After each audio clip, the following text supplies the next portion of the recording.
Halo, berjumpa kembali ya di channel YouTube Media Pembelajaran, yang dimana channel ini berisi tentang video-video pembelajaran yang menyenangkan dan mudah dimengerti. Nah, jadi sebelum lanjut ke video pembelajaran, jangan lupa ya di like, di komen, di subscribe, dan jangan lupa juga tekan tombol loncengnya supaya nanti tidak ketinggalan video-video terbaru dari channel Media Pembelajaran. Baik anak-anak, jadi pembelajaran kita pada kali ini adalah pembelajaran tematik tema 2, bermain di lingkunganku, kelas 2, subtema 1, pembelajaran 5. Nah, jadi sekarang anak-anak simak videonya sampai habis ya, supaya nanti mudah paham dan mengerti apa yang kita pelajari pada kali ini. Baik, langsung saja kita ke pembelajaran. Nah, di sini ada percakapan antara balon dan perahu. Nah, di sini perahu, bagaimana caramu berlayar? Tanya si balon. Dengan bantuan angin, balon, jawab si perahu. Nah, angin, apa itu angin? Tanya si balon kebingungan. Angin itu udara yang bergerak. Kalau kamu, mengapa bisa menggelembung? Jawab si perahu sambil bertanya kepada balon. Karena di dalam perutku juga ada udara, perahu. Ketika udara itu ditiupkan, aku dapat menggelembung. Jawab si balon. Berarti udara sama-sama berguna bagi kita, kata si perahu. Nah, di sini di percakapan ini antara balon dan perahu membahas tentang udara. Nah, jadi di sekitar kita itu ada banyak udara ya anak-anak. Udara itu ada bermacam-macam. Nah, yang kita hirup itu namanya oksigen, dan yang kita keluarkan dari dalam tubuh kita itu namanya karbon dioksida. Nah, di sini si perahu bisa bergerak dengan bantuan angin. Nah, angin itu adalah udara yang bergerak.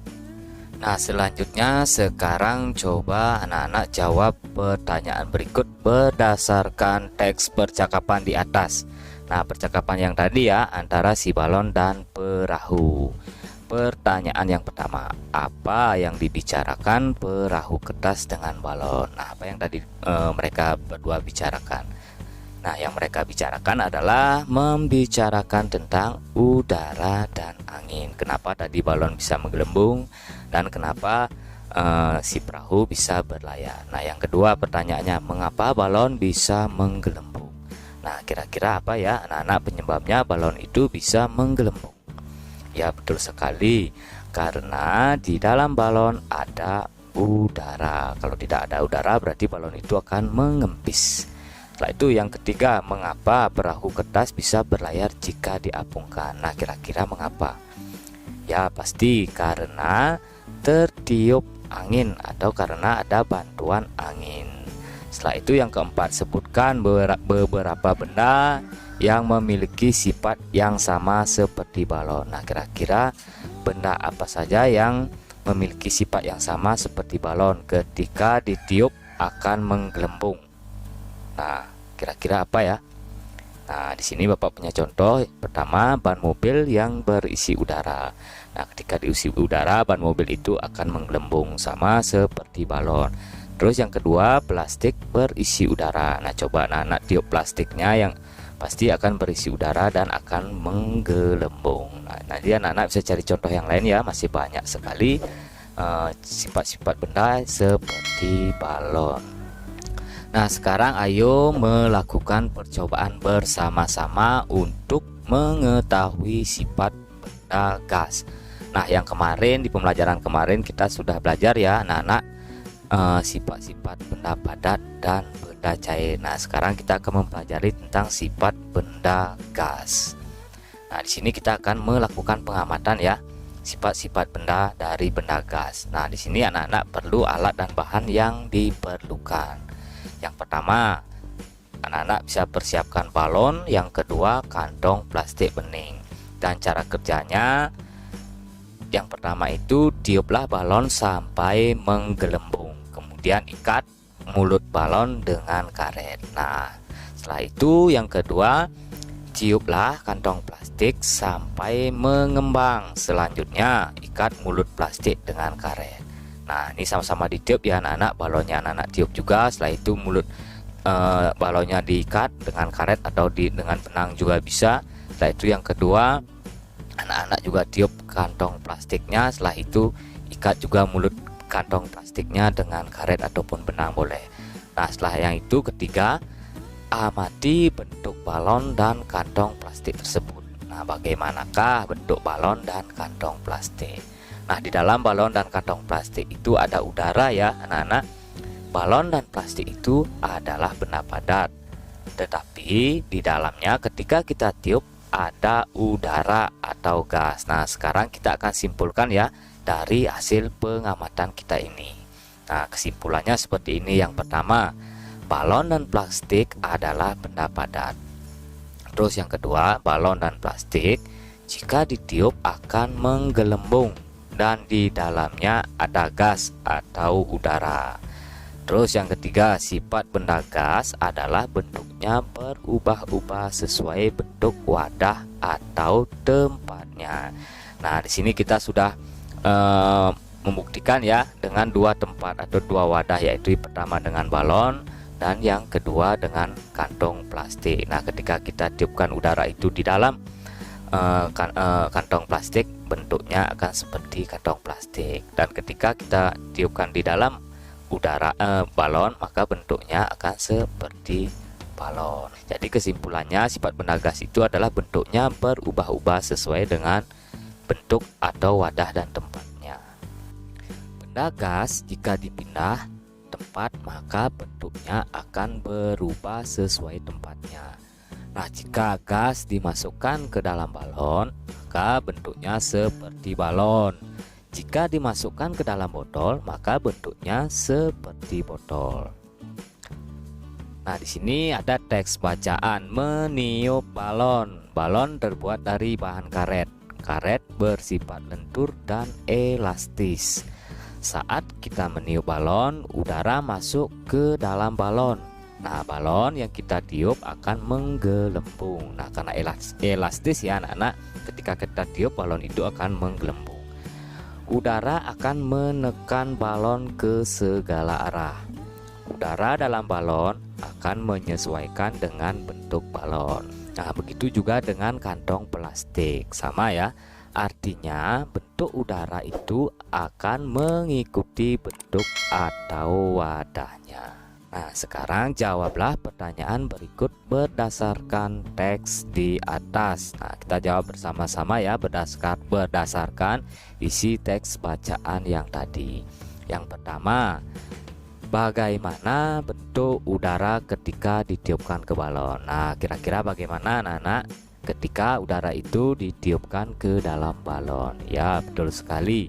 Bentuknya seperti balon. Terus yang kedua, bagaimana bentuk udara ketika ditiupkan ke kantong plastik? Nah, bagaimana bentuknya? Nah, bentuknya itu akan seperti plastik. Nah, apapun tempatnya ya, nanti udara itu ditiupkan akan menyerupai bentuk dan wadahnya. Terus pertanyaan yang ketiga, apakah sama bentuk udara ketika ditiupkan ke balon dan kantong plastik?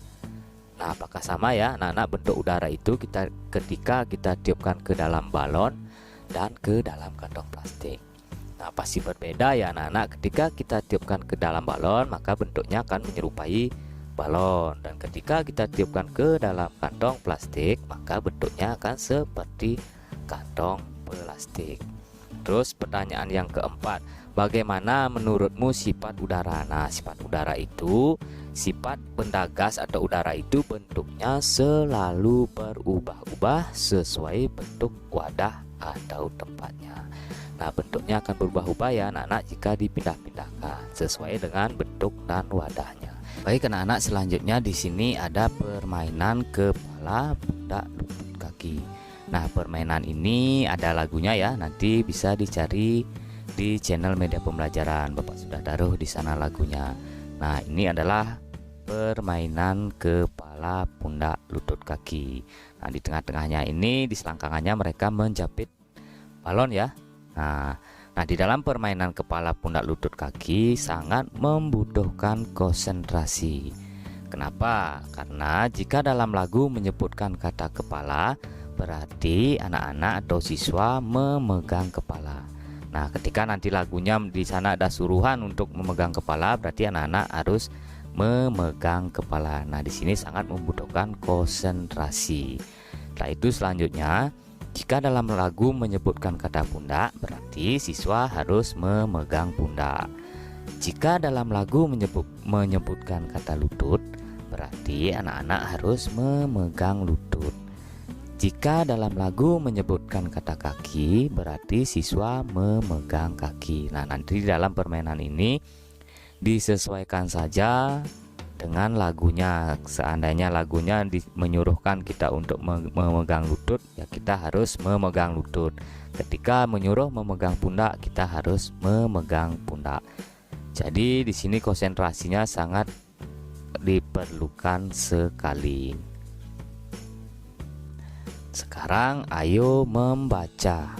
Bermain ada aturannya. Setiap aturan permainan harus dipatuhi. Nah, di dalam kita bermain pasti ada aturannya ya anak-anak.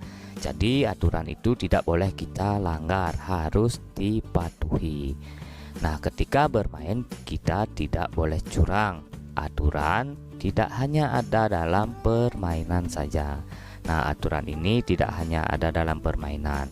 Di dalam rumah pun juga ada aturan-aturan yang berlaku yang harus anak-anak patuhi. Sekarang di sini Bapak akan kasih contoh aturan-aturan yang ada di rumah. Nah, nanti anak-anak bisa membuat sendiri ya bersama orang tuanya aturan-aturan di rumah. Nah, di sini Bapak misalkan bangun pagi pukul 5. Setelah bangun pagi, merapikan tempat tidur. Nah, setelah itu selalu minta izin jika akan bepergian. Nah, ini anak-anak wajib ya, ketika ingin bepergian harus minta izin dulu kepada kedua orang tua. Selanjutnya, dalam bermain tidak boleh lupa waktu. Nah, di dalam anak-anak bermain tidak boleh sampai melupakan waktu yang lain. Misalnya waktu kita mandi, belajar, dan waktu yang lain-lain. Setelah itu, setelah makan, membersihkan meja dan mencuci piring. Nah, ini membiasakan hidup bersih ya. Setelah itu mengerjakan PR. Nah, ini wajib karena anak-anak sebagai murid atau sebagai siswa, dimana ketika diberikan tugas oleh bapak atau ibu gurunya itu wajib mengerjakannya. Selanjutnya, sore hari membantu pekerjaan orang tua. Nah, di sore hari misalnya menyiram bunga atau menyapu di halaman. Setelah itu malamnya belajar pukul 19 atau jam 7 malam. Nah, setelah anak-anak belajar, anak-anak tidur pukul jam 21 atau jam 9 malam. Nah, ini adalah contoh aturan-aturan yang Bapak buat. Setelah itu di sini Bapak punya tabel kegiatan yang perlu anak-anak lakukan dan tidak boleh anak-anak lakukan. Nah, yang pertama, menonton sampai larut malam. Nah, apakah perlu dilakukan atau tidak boleh dilakukan? Ya, betul sekali anak-anak, ini tidak boleh dilakukan ya, atau tidak perlu menonton sampai larut malam. Nanti bisa besoknya anak-anak bangun kesiangan. Jadi ini tidak perlu ya dilakukan, kita centang. Setelah itu membantu ayah dan ibu. Nah, apakah ini perlu dilakukan di rumah atau tidak boleh dilakukan? Ya, ini sangat perlu sekali ya. Membantu ayah dan ibu di rumah itu sangat wajib. Jadi kita harus perlu melakukannya. Setelah itu yang ketiga, mengerjakan PR. Nah, apalagi yang ini ya anak-anak, ini sangat wajib sekali karena kita sebagai siswa. Jadi ini perlu dilakukan. Setelah itu yang keempat, bermain dengan curang. Nah, di dalam anak-anak bermain apakah boleh bermain dengan curang? Apakah ini perlu dilakukan? Apakah tidak boleh dilakukan? Ya, betul sekali, ini tidak boleh dilakukan. Setelah itu yang terakhir, yang kelima, minta izin kepada orang tua bila akan berpergian. Ya, ini sangat kelihatan sekali ya anak-anak. Ini sangat perlu dilakukan ketika anak-anak itu mau berpergian kemanapun dengan teman bermain misalnya, ini harus selalu minta izin kepada kedua orang tua. Berarti ini sangat perlu dilakukan. Baik anak-anak, jadi demikian ya untuk pembelajaran kita kali ini, dan mudah-mudahan apa yang kita pelajari anak-anak bisa mengerti dan paham. Dan sampai jumpa di pembelajaran berikutnya di tema 2 subtema 1 pembelajaran 6. Nah, sebelum Bapak akhiri pembelajaran kita kali ini, jangan lupa ya, jika video ini bermanfaat bisa dibagikan atau di-share kepada teman-teman yang lain supaya nanti kita bisa belajar bersama. Dan jangan lupa juga like, komen, dan subscribe-nya. Tekan juga tombol lonceng supaya nanti tidak ketinggalan video-video terbaru dari media pembelajaran.